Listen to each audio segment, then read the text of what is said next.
Hi, this is Jeremy. And this is Becky. We're kind of epic. Today we're looking at a game called Abode.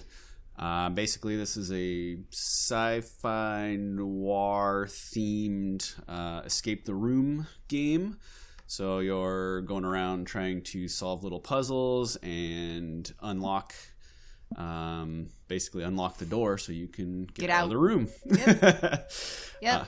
And it's really, really pretty. Though every time I see Abode, I try to read Adobe. I keep flipping the letters.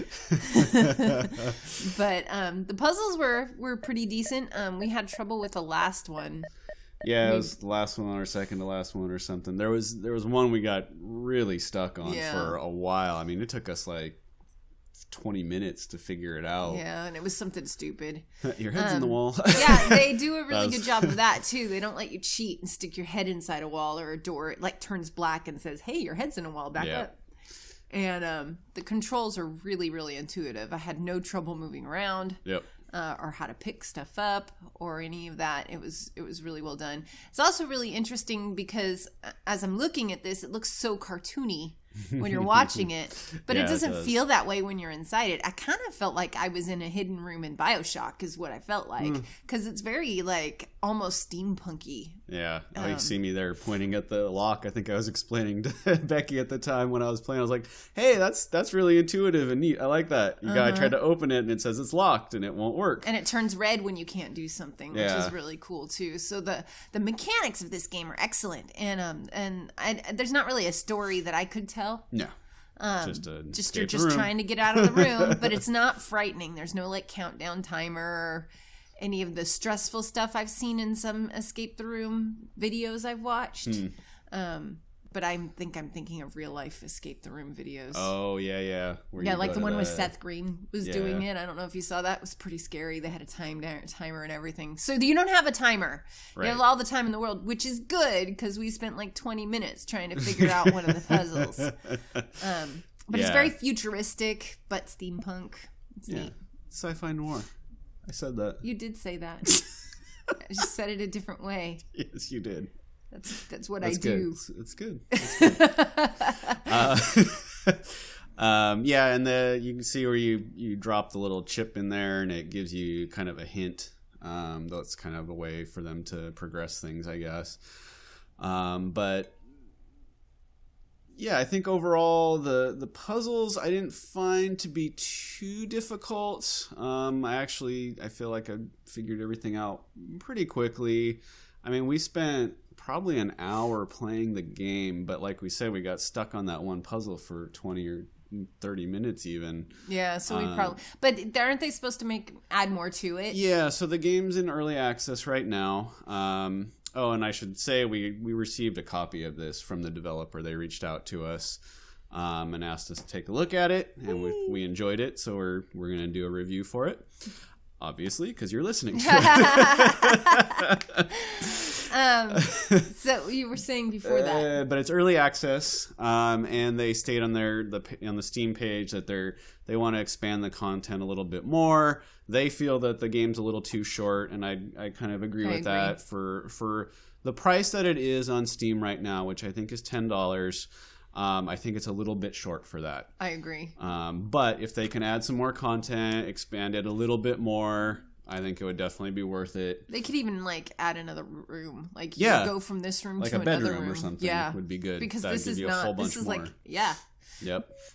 So there's lots they could do to add to it, and I agree that they need to. And I don't feel that it's worth $10 in its current state. But since they do say they're going to add to it, I think it will be, because this was a lot of fun, and it's just so neat to be in there. It really doesn't feel like you're all cartoony. This is a good puzzle. I like this one. Or it wasn't even really a puzzle, but just one of the things you have to do to unlock, and you just have to pose and to do your morning scan and make sure you're healthy. Yeah, I think both of us did this and had a little trouble for some reason. Like in doing the poses, it wasn't following it. It wasn't catching it for some reason. It took a few times to do it.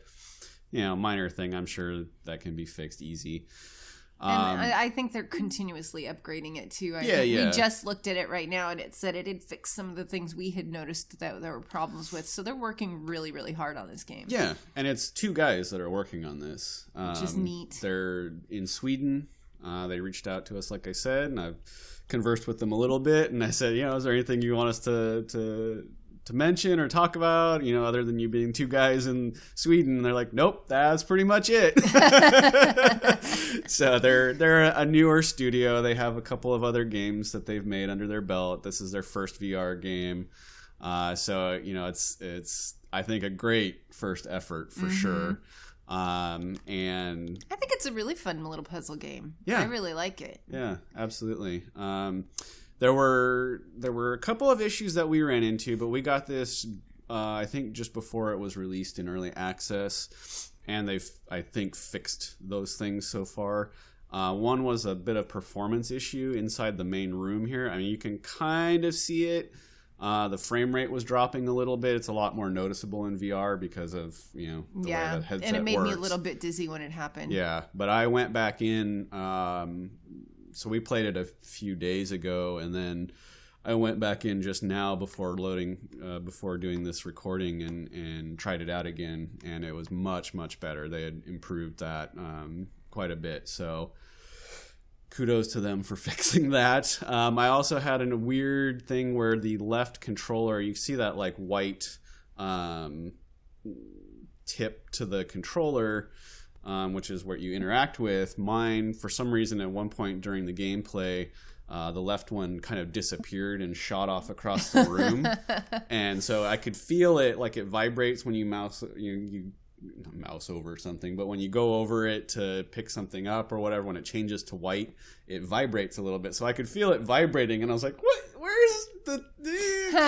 And so, but... That's probably all fixed now. We haven't played it in a couple days, though.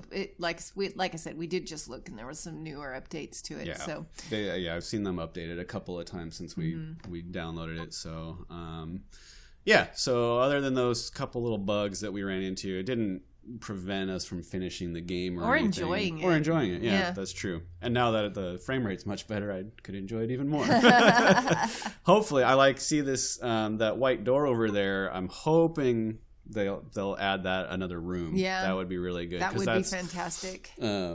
Actually, I guess that's the exit to the apartment, though. But yeah, there's no. Anyway, you don't know. You know what we're saying. You don't know. You know what we're saying. Add another room, guys. If you're watching this, add another room. Yep, it needs another room. That would make it just perfect. I think that would be just enough.